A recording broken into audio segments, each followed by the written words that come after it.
दिसंबर का महीना था। कश्मीर की हाड़ कपाती ठंड में स्विट्जरलैंड का आनंद लेने के लिए नवविवाहित जोड़ा आरव और अनाया हनीमून पर आया था। हाथों में हाथ डालकर दोनों पहाड़ों के बीच चल रहे थे। चारों ओर बर्फ से ढकी घाटियां और उनके बीच घूम रहे इक्के दुक्के लोग। ऐसा लगता था वो किसी और ही दुनिया में आए हो। ठंड के मौसम में सैलानियों की कमी के कारण हर तरफ शांति और सन्नाटा महसूस हो रहा था। कम ऑन यार, इतनी ठंड में दिल्ली में ही हाथ पैर जम जा रहे थे। पता नहीं तुम्हें क्या सूझी यहाँ कश्मीर में आने की। मेरा तो पूरा शरीर सुन्न हो रहा है। पागल हो तुम सच में। तुमसे शादी की है, नॉर्मल कैसे हो सकती हूँ? तुम्हें झेलना किसी नॉर्मल इंसान के बस की बात है क्या? जब से कश्मीर आए हो कंप्लेन ही कर रहे हो।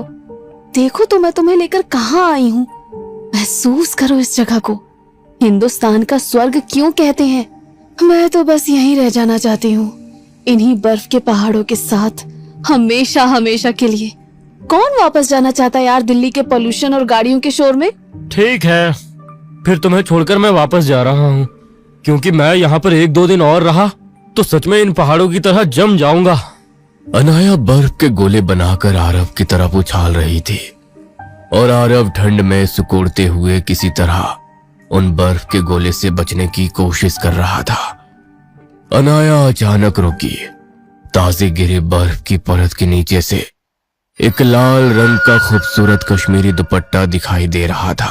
आरव, ये देखो। अनाया ने उस दुपट्टे को खींचकर बर्फ से बाहर निकाला और एकटक सम्मोहित होकर उसे देखने लगी।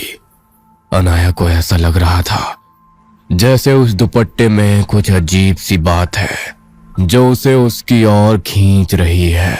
कितना खूबसूरत है ना, देखो कैसा लग रहा है मुझ पर। इतना कहकर अनाया ने दुपट्टा अपने कंधे पर रख लिया। जैसे ही दुपट्टे ने अनाया के कंधे को छुआ, दूर पहाड़ों में कहीं एक औरत की चीख गूंजी, जिसे सुनकर आरव ने घबराकर अनाया का हाथ पकड़ लिया। ये क्या था? तुमने ये चीख सुनी? तुम्हें भी सुनाई दिया क्या? अजीब सी चीख थी। ऐसा लगता था आवाज कहीं दूर से आ रही हो। अरे नहीं, शायद ये चीख नहीं थी। किसी ने खाई की ओर देखकर शायद अपना नाम पुकारा होगा। वही गूंज सुनाई दे रही है। क्या? लेकिन किसने? आज तो यहाँ मुझे दूर दूर तक कोई टूरिस्ट दिखाई नहीं दे रहा। छोड़ो भी, खामोशी में आवाजें तो गूंज ही जाती हैं। तुम ओवर थिंकिंग कर रहे हो। अनाया की बात मानकर वे आगे बढ़ गए, मगर दुपट्टा अनाया के कंधे पर ही रहा और ऐसे ही दिन ढलने तक वे घूमते रहे। शाम को होटल पहुंचकर अब मैं बहुत थक गया हूँ। ठंड से शरीर अकड़ा जा रहा है। चलो कॉफी पीते हैं। अब मैं ब्लैंकेट से 1 इंच भी हिलने वाला नहीं हूँ।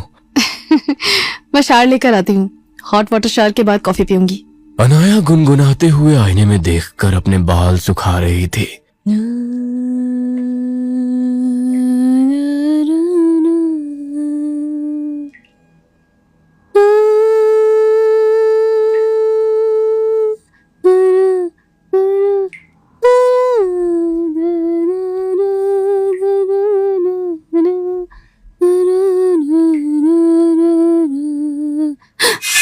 तभी उसे लगा जैसे किसी ने पीछे से धीमे से उसका नाम फुसफुसाया है। अनाया, वो मेरा दुपट्टा है। अनाया ने मुड़कर देखा। बाथरूम में कोई नहीं था। अचानक आईने पर भाप जमा होने लगी और अनाया का चेहरा धुंधलाने लगा। अनाया ने शीशा साफ किया तो उसे अब आईने में अपने अक्स के पीछे एक औरत का धुंधला साया खड़ा दिखाई दिया, जो लगातार आंखें फाड़े उसे घूर रहा था। एकाएक उस साये की आंखों से खून बहने लगा, जिसे देख अनाया चीखते हुए बाहर भाग आती है। क्या हुआ? ऐसे क्यों चीखी? यहाँ कोई है। मैंने अभी बाथरूम में देखा। यहाँ कोई था। अच्छा, मैं चेक करता हूँ, तुम रिलैक्स करो। आरव ने पूरे कमरे की तलाशी ली। अलमारी, बाथरूम सब एकदम नॉर्मल था, कहीं कुछ नहीं था। ये लो, तुम वो दुपट्टा बाथरूम में टांग कर छोड़ आई थी।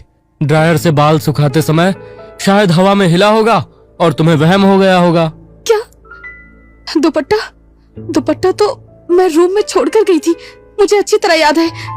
ये यहाँ कैसे? कम ऑन, अब ये मत कहना कि अपने आप उड़कर तुम्हारे साथ नहाने बाथरूम में गया था ये। अनाया कुछ समझ नहीं पा रही थी। आरव जाकर अपनी कॉफी पीने लगता है और यहाँ अनाया दुपट्टे को देखकर गहरी सोच में डूब गई थी। ये क्या है? ये दाग अचानक कहां से आ गया? ऐसा लगता है जैसे किसी का खून सूख कर जम गया हो।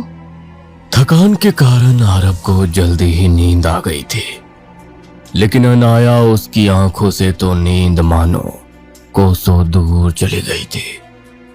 अभी तक खुशी में चहकती अनाया सहम सी गई थी। अचानक आधी रात को एक डरावनी चीख की आवाज से आरव की नींद टूटती है। आंखें खोलकर कमरे में चारों ओर देखता है तो पत्नी अनाया उसे कहीं नजर नहीं आती। आधी रात को अनाया कमरे में नहीं है, कहाँ गई ये लड़की? आरव ने होटल की खिड़की से बाहर देखा। बिना गर्म कपड़ों के अनाया बाहर टहल रही थी। अनाया को देखकर आरव हैरान रह गया था। जल्दी से उसने अपनी जैकेट पहनी और अनाया की ओर लपक पड़ा। ठंड से अनाया के होठ नीले पड़ गए थे, शरीर सूखे पत्ते की तरह कपकपा रहा था, लेकिन अनाया, उसका ध्यान तो कहीं और ही था।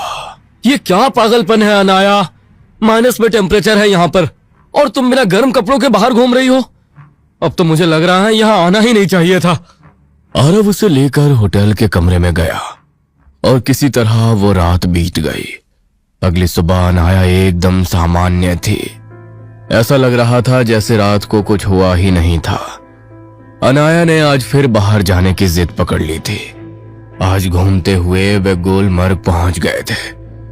चारों ओर खूबसूरती ही खूबसूरती थी, लेकिन अनाया कुछ बेचैन सी लग रही थी। आरव सेल्फी ले रहा था, तभी उसकी नजर अनाया की ओर गई, जो चलते हुए खाई के एकदम किनारे पहुंच गई थी। यही वो जगह, वो यहीं पर थी, मुझे सब दिख रहा है।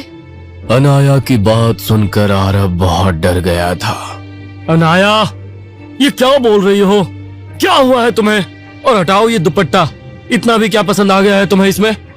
आरव की बात सुनकर उसने अचानक दुपट्टा कसकर पकड़ लिया और गुस्से में आंखों में खून भरकर चिल्लाई, ये मेरा है, कोई इससे मुझसे नहीं लेगा, कोई भी नहीं। अनाया को गुस्से में चीखते हुए देख पास ही से गुजर रहे एक लामा उनके नजदीक आते हैं। सब ठीक है ना आपकी पत्नी? हाँ, वो वैसे सब ठीक है, बस मैंने सड़क से उठाया हुआ दुपट्टा हटाने को कहा तो पता नहीं क्या हुआ इसे, जो ऐसे बात करने लगी। लामा ने दुपट्टा देखते ही चौंक कर 2 कदम पीछे ले लिया। इसे कहां से लाए हो? एक मरी हुई औरत की आखिरी निशानी है ये दुपट्टा। मैं देख सकता हूं, उसकी मौत यहां घाटी में हुई थी, पर उसकी लाश कभी मिली ही नहीं।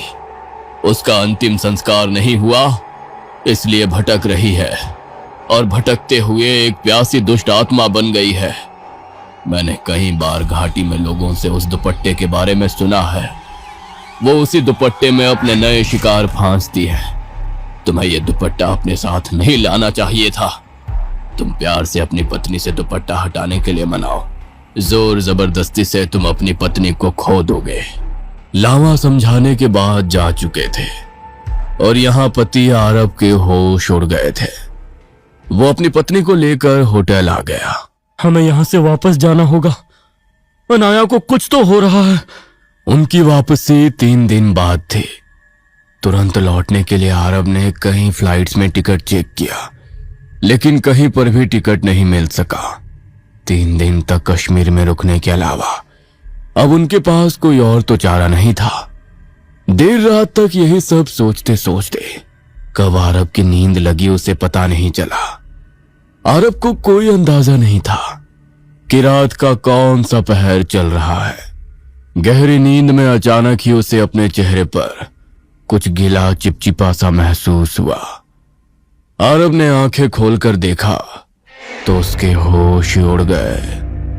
अनाया कमरे की छत पर किसी रेंगने वाले जानवर की तरह चिपकी हुई थी और उसके मुंह में कुछ था जिससे लगातार खून टपक रहा था। आरब के मुंह से चीख निकल गई थी। आरब को चिल्लाते देख अनाया धम से छत से नीचे कूद पड़ती है और जोर जोर से हंसने लगती है। आरब घबराकर कमरे की लाइट्स ऑन करता है तो देखता है शीशे के सामने अनाया का मेकअप का सामान बिखरा पड़ा है और अनाया ने बेढंगे तरीके से होठ और आंखों के चारों ओर लिपस्टिक और काजल फैला रखा था। साथ ही वो दुपट्टा अभी भी अनाया के गले में था। ये क्या हाल हो गया मेरी पत्नी का? क्या सोचकर कश्मीर आए थे हम लोग, और ये सब क्या हो रहा है हमारे साथ? अनाया, उतार कर फेंक दो दुपट्टे को। मुझे कुछ अच्छा महसूस नहीं हो रहा। पता नहीं अगले पल क्या होने वाला है। मेरी बात मानो, तुम मुझसे प्यार करती हो ना?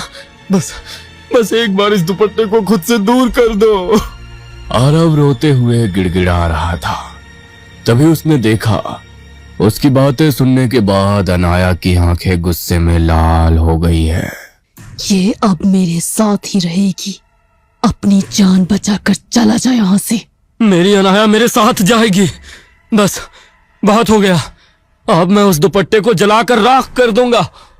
आरब ने जैसे ही अपना हाथ अनाया की ओर बढ़ाया, अनाया की सांस टूटने लगी।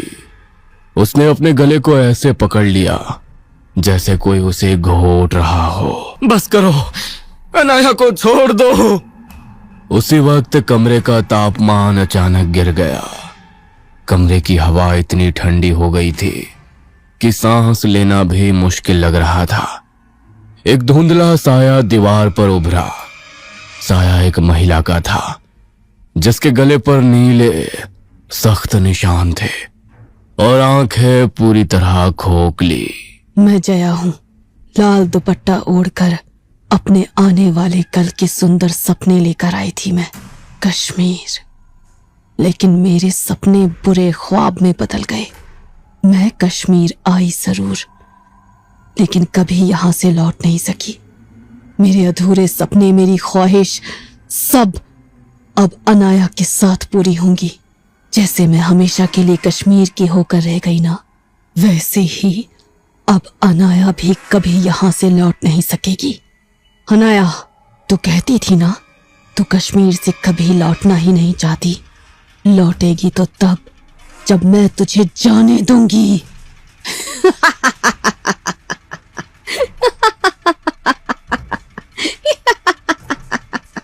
इससे पहले कि आरब कुछ समझता, अनाया का शरीर अचानक कमरे की बाहर की तरफ खींचने लगा। आरब भी उसके पीछे दौड़ पड़ा।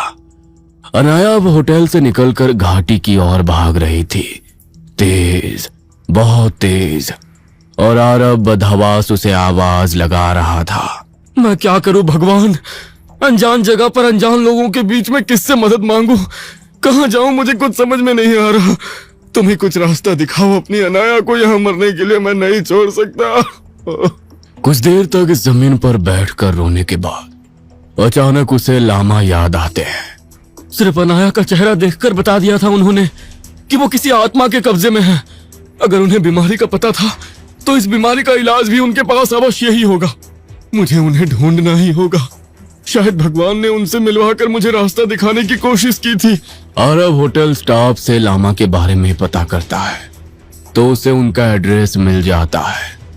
आरब रात में ही टैक्सी लेकर लामा के आश्रम की ओर निकल जाता है और वहां जाकर लामा को अपनी सारी परेशानी के बारे में बताता है। मुझे लगा था कि वो कोई शक्तिशाली आत्मा है, इतनी आसानी से तुम्हारी पत्नी का पीछा छोड़ेगी नहीं। क्या तुमने वो दुपट्टा हटाने की कोशिश की थी? दुपट्टे का नाम सुनते ही वो डरावने रूप में आ गई थी। वो आत्मा दुपट्टे को मेरी पत्नी से अलग नहीं होने देगी। पता नहीं किस हालत में होगी मेरी पत्नी। आप कुछ करिए ना। मुझसे जितना होगा मैं जरूर करूंगा। तुम निश्चिंत रहो। लामा ने अपने बुद्ध दृष्टि तरीके से कुछ मंत्र पढ़े और फिर एक नींबू निकालकर उसे हवा में छोड़ दिया। आरव के आश्चर्य का कोई ठिकाना नहीं रहा जब उसने देखा कि नींबू हवा में तैरते हुए लामा के चारों ओर चक्कर लगा रहा है। आरव के हाथ अपने आप श्रद्धा से जुड़ गए थे। कुछ देर तक लामा कुछ मंत्र उच्चारण करते रहते हैं और उसके बाद अचानक तेज हवाएं चलने लगती हैं। हवाएं इतनी तेज थीं कि लगता था ठंडक से शरीर काट डालेंगी, लेकिन लामा और आरव अपनी जगह से 1 इंच भी हिले नहीं और अपनी जगह पर बैठे रहे। कुछ देर बाद बिखरे बाल और डरावनी सूरत लिए अनाया वहां खड़ी नजर आती है, जो गुस्से में किसी जंगली जानवर की तरह गुर्रा रही थी। अनाया का शरीर किसी रबर की गुड़िया की तरह मुड़ने लगा और वो अपनी जगह पर ही हाथ और पैरों को मोड़कर उल्टी चलने लगती है। गुरुजी, मेरी पत्नी, वो मार डालेगी उसे। गुरुजी कुछ बोलते उससे पहले दुपट्टा हवा में लहराते हुए लामा की तरफ आता है और उनके गले में आकर लिपट जाता है। लामा की आंखें बाहर को आ गई थी। उनके लिए सांस लेना मुश्किल हो रहा था। फिर भी लामा मंत्र पढ़ते जाते हैं और किसी तरह अपने मंत्रों की शक्ति से दुपट्टे को गले से खींच लेते हैं। दुपट्टे के लामा के गले से निकलते ही लामा उसे जमीन पर पटक देते हैं और उसी के साथ हवा में तैर रहा नींबू आकर दुपट्टे से टकरा जाता है। एक विस्फोट जैसा धमाका होता है और दुपट्टा जलने लगता है। दुपट्टे को जलता हुआ देख अनाया, जो अभी तक आत्मा के वश में थी, दौड़ते हुए उस आग की ओर आने लगती है। आरव अनाया को पकड़ लेता है और लामा कुछ मंत्र पढ़कर अपना हाथ अनाया के सिर पर रख देते हैं, जिससे वो बेहोश होकर नीचे गिर जाती है। मुसीबत टल गई है, लेकिन जाते जाते भी उसने तुम्हारी पत्नी को अपने साथ आग में खींचने की कोशिश की। इससे साबित होता है कि वो आत्मा कितनी दुष्ट थी। अपने भगवान को धन्यवाद देना और हाँ, अपनी पत्नी का ख्याल रखना। हो सके तो उसे कुछ मत बताना, शायद वो बर्दाश्त नहीं कर सकेगी। लामा को लाखों धन्यवाद देने के बाद आरव अपनी पत्नी को लेकर वापस होटल आ जाता है और कश्मीर ट्रिप की डरावनी यादें लेकर आरव और अनाया वापस दिल्ली लौट जाते हैं।